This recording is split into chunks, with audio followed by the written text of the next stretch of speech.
नमस्कार, आप देख रहे हैं संसद समाचार। आपके साथ मैं हूं पराक्रम सिंह शेखावत। संसद समाचार में हम आपको बताएंगे संसद के दोनों सदनों से की कार्यवाही से जुड़ी हुई जानकारी। शुरुआत करते हैं लोकसभा के साथ। संसद का गत 25 नवंबर से शुरू हुआ शीतकालीन सत्र आज अनिश्चितकाल के लिए स्थगित कर दिया गया। सत्र के दौरान जहां दोनों सदनों में विभिन्न मुद्दों पर सत्ता पक्ष और विपक्ष के सदस्यों का हंगामा, नारेबाजी और शोरगुल सुनाई पड़ा, वहीं सत्र के दौरान लोकसभा और राज्यसभा में दो दिन भारतीय संविधान पर लंबी चर्चा की गई। शुक्रवार को लोकसभा की कार्यवाही पूर्वाह्न 11 बजे से आरंभ होने के बाद कानून मंत्री अर्जुन राम मेघवाल ने देश में लोकसभा और विधानसभा चुनाव एक साथ कराने के प्रावधान वाले संविधान 129वां संशोधन विधेयक 2024 और उससे जुड़े संघ राज्य क्षेत्र विधि संशोधन विधेयक 2024 को संसद की संयुक्त समिति के विचार के लिए भेजे जाने का प्रस्ताव रखा। सदन में ध्वनिमत से इस प्रस्ताव को मंजूरी दे दी गई।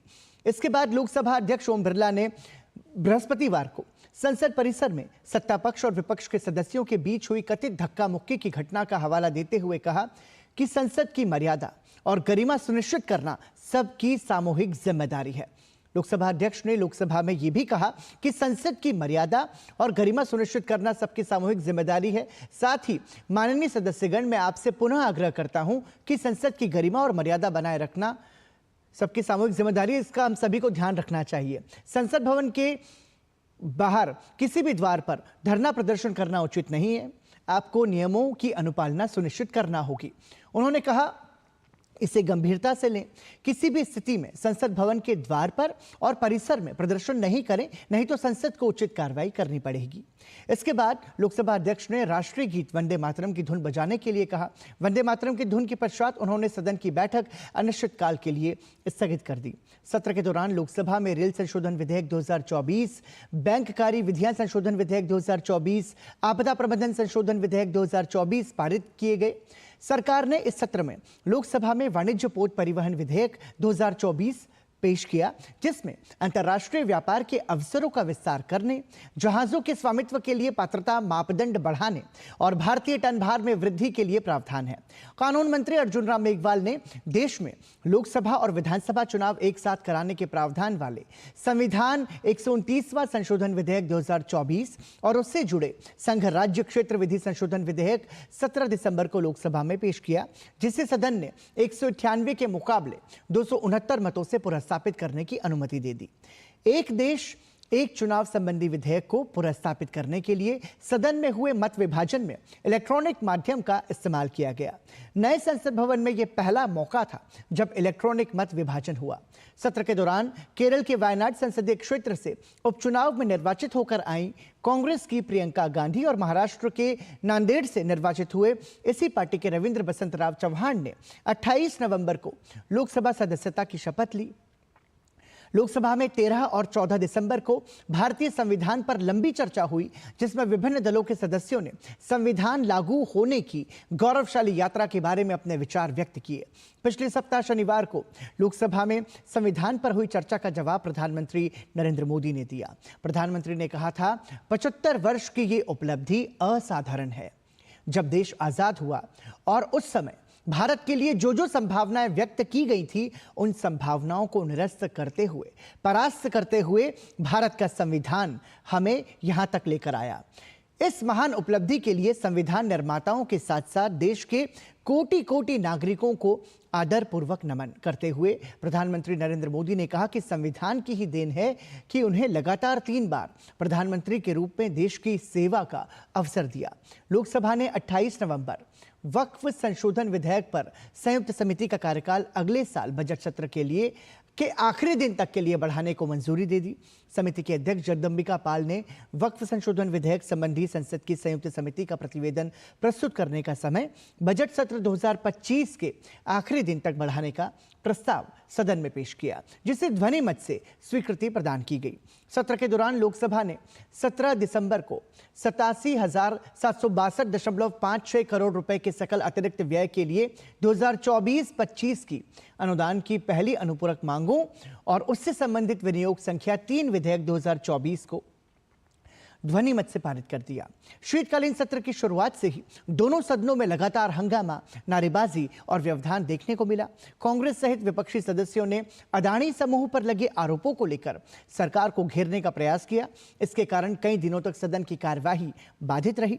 सत्ता पक्ष के सदस्यों ने भी दोनों सदनों में अमेरिकी उद्योगपति जॉर्ज सोरोस से कांग्रेस पार्टी और उसके शीर्ष नेतृत्व के संबंध होने का आरोप लगाते हुए हंगामा किया।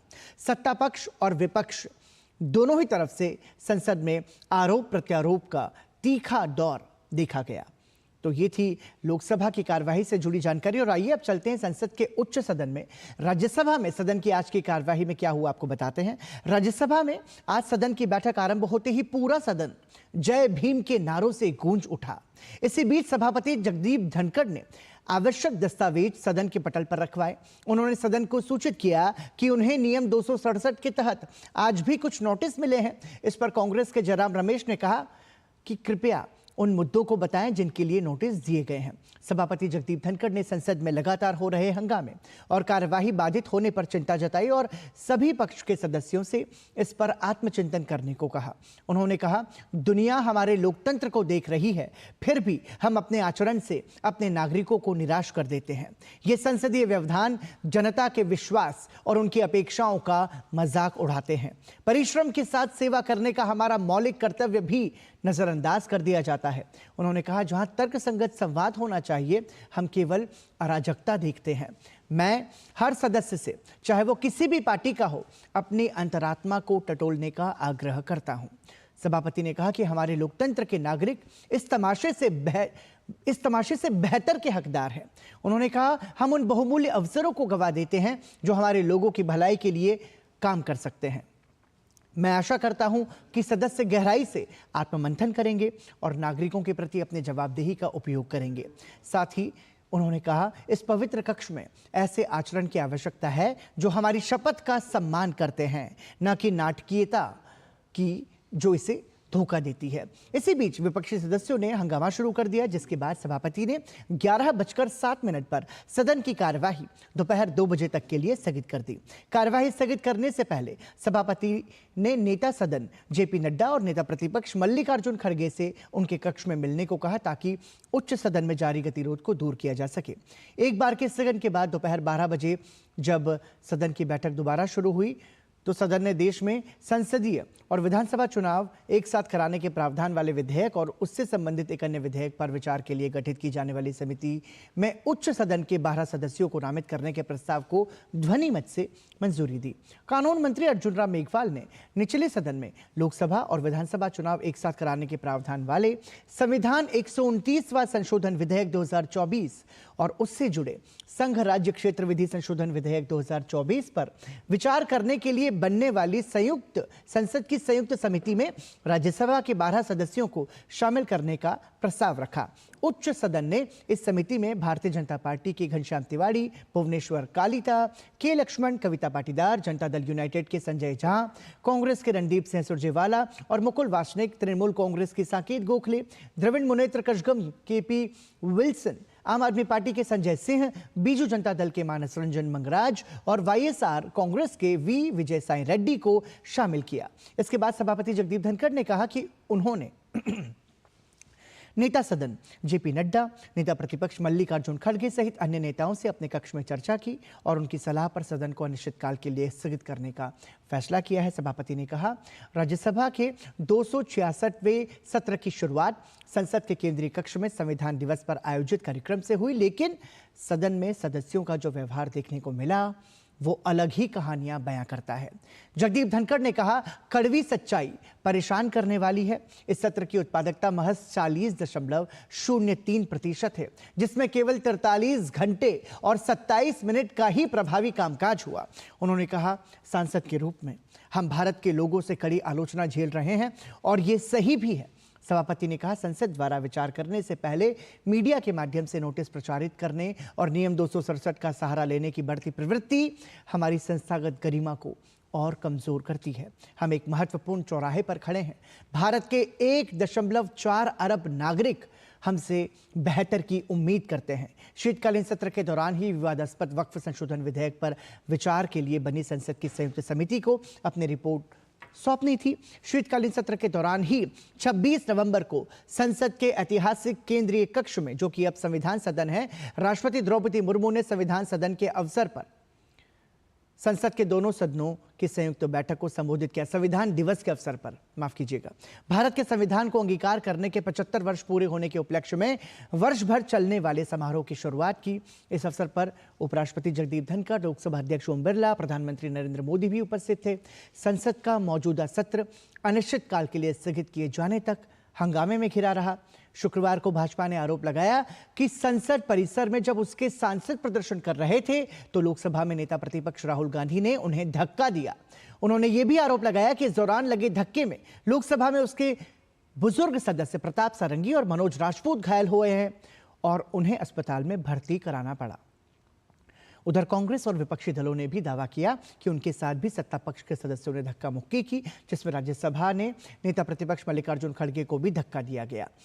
इसी प्रसंग से जुड़े एक अन्य घटनाक्रम में 19 दिसंबर को राज्यसभा में नागालैंड की भाजपा सदस्य फांगनॉन कोन्याक ने आरोप लगाया कि जब वो संसद के मकर द्वार के पास अन्य सांसदों के साथ प्रदर्शन कर रही थी, तभी लोकसभा में विपक्ष के नेता राहुल गांधी उनके समीप आ गए और उन पर चिल्लाने लगे।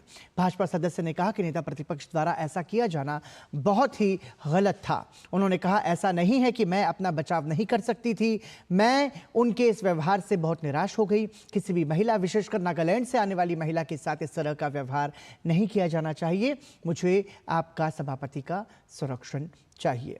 इसी के साथ संसद समाचार में अभी के लिए इतना ही और फिलहाल यहाँ रुक रहे हैं एक ब्रेक के लिए। ब्रेक के बाद आपको बताएंगे समाचार में कुछ और महत्वपूर्ण खबरें।